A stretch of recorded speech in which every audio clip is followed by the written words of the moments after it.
So as we go into the month of April, we got a new moon and something to do with Venus. What in the world's going on? We do. We have a new moon in Aries on Thursday morning, and we have Venus, the planet of love, going into the sign of Aries. And to me, that really signifies springtime and new starts, and love is in the air and all of that stuff. So I thought, along with the pollen.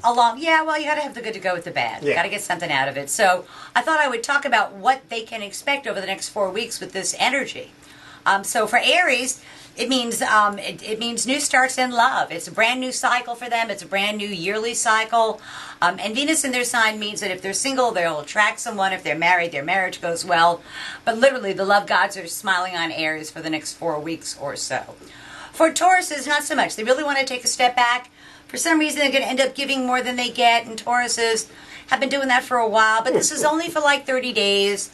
And then it will pass. And think of it as an earned increment in your spiritual bank book to Tauruses, so do it joyously with good heart. Yes, Pat, loving, caring for both of those grandbabies could be some every single day. babysitting going on here. For Geminis, it's in their 11th house of hopes, wishes, goals, and objectives. It's a great placement for a Gemini, actually. Venus in their 11th house means if they're single, they attract somebody, and it's usually inside their own social circle. But the big thing is Geminis can count on the help of their well-placed male friends to help them reach a hope, wish, goal, or objective. So it's about this time I realized that Donald Trump's a Gemini.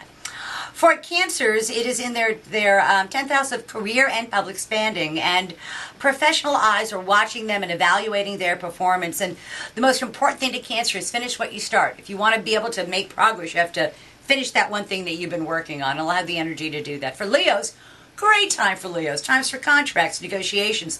The law is on their side. The hammer is in their hand. And, when you have the hammer, you don't really have to wield it to anybody, but they get some help for legal matters or any kind of contract or negotiation. And if you're going to beg for mercy, do it in person. You do your best work in person. For Virgos, it's about other people's money flowing their way. It's about maximizing an existing resource rather than looking for a new one. It's like the money gods smile on them, but they don't just drop a pile of money on them. They get to avail themselves of other resources, which is a pretty cool thing. For Libras, 7th house of partners and open enemies. And Libras get the opportunity to find out who is really on their side and who is just smiling in their face, so they can get close enough to stab a knife in your back. And they'll be able to discern quite clearly by the end of the month who is who. And they may be able to pick up a pretty important ally along the way.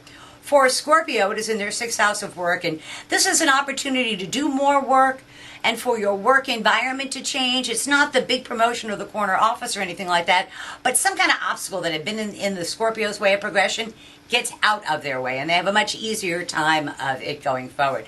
For Sagittarians, best sign of the zodiac to be this time, it's new starts in love and creativity and children and sports and entertainment, and anything along those lines go very, very favorably for the Sagittarian.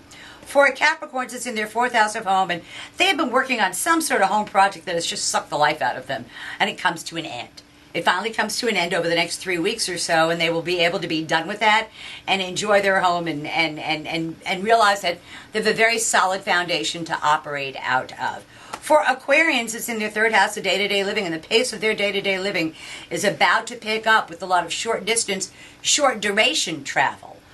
Which is good. And they also can ink some kind of pretty good deal or cut themselves some pretty good kind of deal. For Pisces, the last sign, it's in the 2nd house of money. And finally for Pisces, money falls out of the sky on them. It is a great opportunity to increase the amount of money they make or to enter into some kind of money-making venture. But it's really very good news for Pisces in the financial sector. So that's tomorrow's news for the 12 signs of the zodiac. And I got to say, go Lady Gators. There you go.